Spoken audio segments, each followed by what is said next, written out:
Alright, welcome to episode 56 of Box News. This one is about the Condemned game series, Condemned and Condemned 2 Bloodshot. Condemned 1, is called Criminal Origins. Both games follow the character Ethan Thomas. Basically, he's a police officer, private eye investigator, I guess you would say, or crime scene investigator. And basically you get in the first game you get all these cool devices to try to track down and find criminals, and you use fingerprints, you use DNA and all kinds of different things. And at first it's just like a normal robbery, but as the game goes on you find out some of these criminals have darker secrets and darker things about them, and you get darker and darker into these possessed criminals in the first one, and things just get extremely crazy. Following the first game, Ethan basically descends into alcoholism and homelessness following the events for the first one, just because it was so twisted.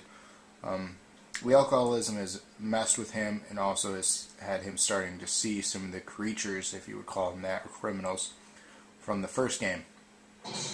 And so he sees things, and things just start getting crazy. As you see here, this is footage from Condemned 2. Some of these creatures, the murky, kind of oozy, black, goblin creatures. I don't even know what they're called, to be honest, but they're very, very creepy. So he has to fight through this. Basically, he's fighting a war with his mind from going crazy, alcoholism, fighting actual criminals, trying to investigate crimes and trying to solve all these people. It's a very jumpy game. You get some sweet gadgets. You get to use guns at very short periods of time in the game. When you beat both games, you get to play through the game with a gun the entire time. But your first playthrough, you only get weapons that you find throughout the level, like a wooden bat or a 2x4 or an iron, or just objects like that where you can bash people. Each has weight and power, which basically allows you to swing faster or slower. Obviously the heavier power will do more damage on someone, but you won't be able to swing it as fast, so your efficiency is down, but it will require less strikes to destroy your enemy. There you just picked up a conduit, and you can strike people with the conduit. The combat system is much to be desired. It's a very difficult combat system because it requires both triggers to block an attack and deflect an attack. You don't really have a block, and you have to time it. You can't just hold up your arms and block an attack. You have to time it while they're swinging at you or doing whatever, and it deflects their attack, but it's off. It's very clunky. Like where you would think you would block the attack, it doesn't really work quite as well as you think it would. So I'd say that's a major flaw in the game. And like I said, the weapons and the lack of guns. I know it's not a shooter, but it's I just felt they could have done a better job with the weaponry. You don't really have an inventory. You just find clues to go to the next area. It's kind of a puzzle solving thing too.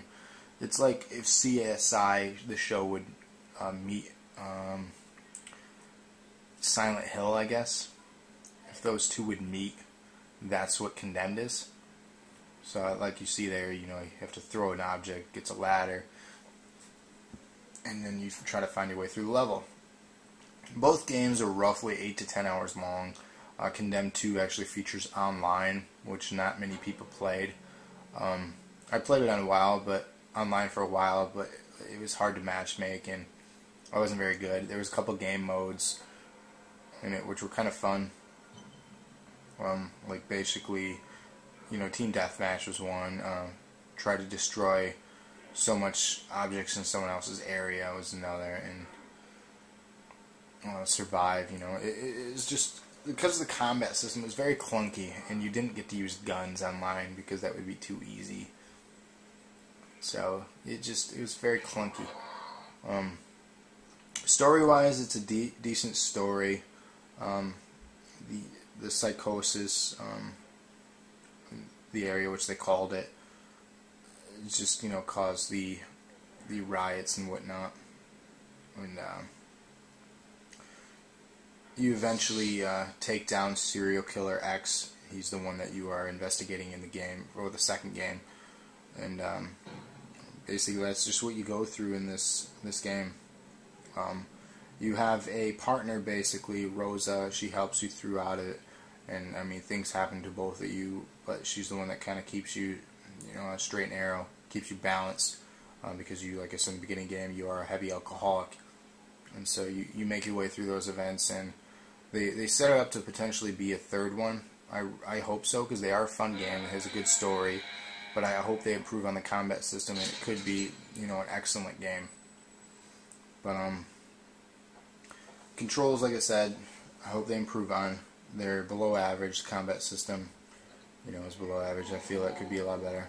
As you can see there, it just prompted me to hold left and right triggers at the same time to block that attack. But yeah, like I said, I'm going to go along. The replay value, if there was a lot of people playing it online, I'd say it's fantastic, for replay. As for the story, it's a fun Fright Night feature. There's a bunch of achievements, unlockables, hidden things, crows, what have you. So there's things like that, but it's one of those things you're not going to play a lot of. So just because the controls, but it's worth a playthrough. It's a fun game. Pick it up for the story. This goes along the theme of the scary Halloween games. So if you want something to scare your pants off or whatever, check this game out. This was, like I said, a review for both games. Obviously play them both in order. Don't jump into 2. Play number 1 if you want to play number 2, and then go from there.